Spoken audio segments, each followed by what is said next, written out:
ప్రైస్తిలా దేవాతి దేవునికి వందనాలు. ప్రభు నామమున మీ అందరికీ నా యొక్క ప్రత్యేక వందనములు, శుభములు తెలియజేస్తూ ఉన్నాను. ఈ దినము కొరకై ఏర్పాటు చేయబడిన దేవుని వాగ్దానము యెషయా గ్రంథము 40వ అధ్యాయము 29వ వచనము.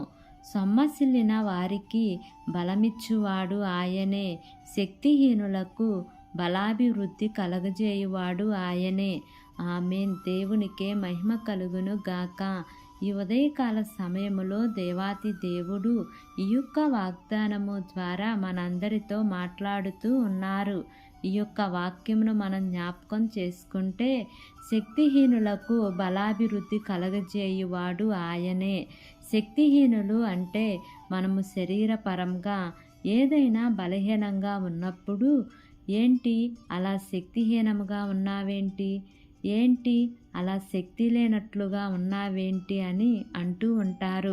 అలాగే లోకములో ఒక బలమైనటువంటి ధనవంతుణ్ణి చూసి మనము వారితో ఢీకొనలేమండి, వారు చాలా శక్తిమంతులండి, వారికి రాజకీయ పలుకుబడి ఉందండి, వారికి ధనబలము బంధుబలగము ఉందండి, వారు చాలా శక్తిమంతులండి, వారితో మనము ఢీకొనలేము, వారితో మనము మాట్లాడాలి అంటే మన శక్తి చాలదండి, మనము శక్తిహీనులమండి, వారైతే ఏ కార్యమైనా చేయగలరు కానీ మనము చేయలేము అని ఇలా మనల్ని మనము ఏమనుకుంటాము అంటే, మనల్ని మనము తక్కువ ఆలోచించుకొని శక్తిహీనతలోనికి వెళ్ళిపోతూ ఉంటాము.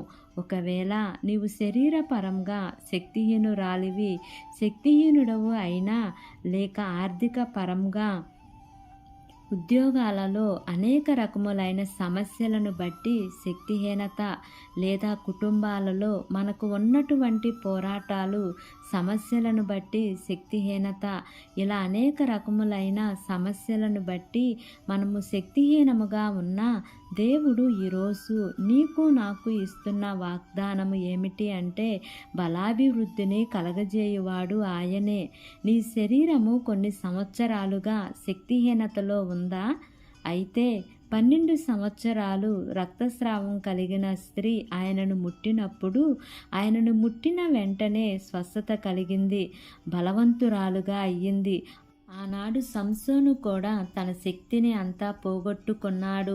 సంసోను ఎంత బలవంతుడండి, ఒక్క చేతితో ఎంతటి బలవంతులనైనా పడగొట్టగలిగిన వ్యక్తి.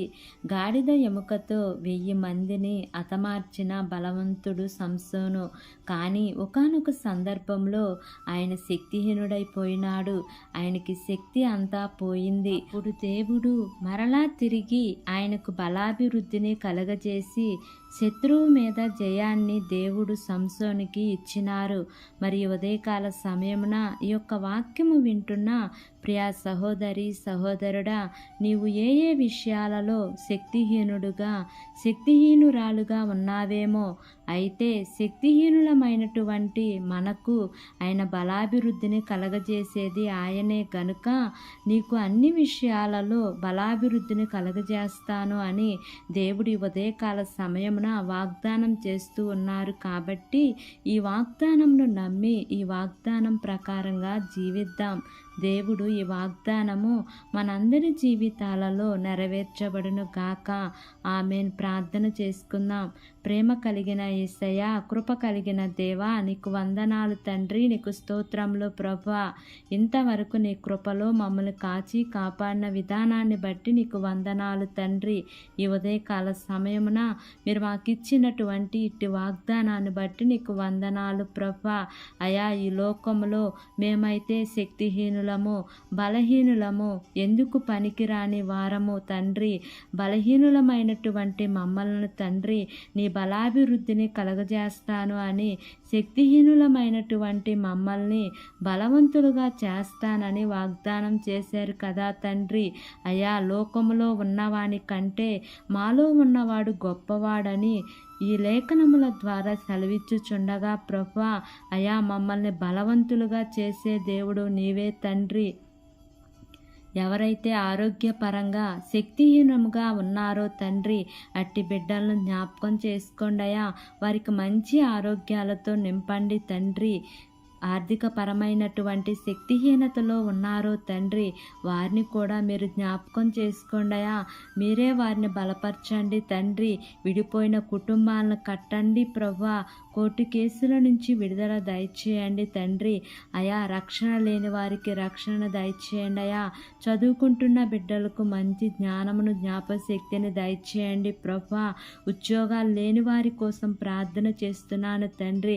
వారికి ఉద్యోగాలను మీరు ఇప్పించమని అడుగుచున్నాను దేవా. అయా, మా దేశాన్ని పరిపాలిస్తున్న ప్రతి అధికారుల కుటుంబాలను జ్ఞాపకం చేసుకోండి అయా. మా దేశాన్ని, దేశ ప్రజలను మీరు దీవించండి, ఆశీర్వదించమని మిమ్మల్ని వేడుకుంటున్నాను ప్రభువా. ఈ దినమున నూతనంగా ప్రారంభిస్తున్న ప్రతి కార్యక్రమంలో యేసయ్యా మీరు ముందుండి నడిపించండి దేవా. నీ ప్రియబిడ్డలు చేస్తున్న ఉద్యోగమును, వ్యాపారమును, చేతి పనులన్నిటినీ కూడా మీరు ఆశీర్వదించండి ప్రభువా. నీకు స్తోత్రములు దేవా. అయా నా తండ్రి, ఈ దినమున ప్రయాణం చేస్తున్న ప్రతి బిడ్డను జ్ఞాపకం చేసుకోండి అయా. వారి ప్రయాణాల్లో క్షేమాన్ని ఇవ్వండి తండ్రి. మార్గమధ్యంలో నీ దేవదూతల కాపుదల నీ ప్రియబిడ్డలకు తోడుగా ఉంచమని, నా యొక్క ప్రార్థన ఆలకించి అంగీకరించమని నజరేయుడైన యేసు అతి పరిశుద్ధ నామమున అడిగి వేడుకొని పొంది ఉన్నాము తండ్రి. Amen, amen, amen. Praise the Lord. God bless you all.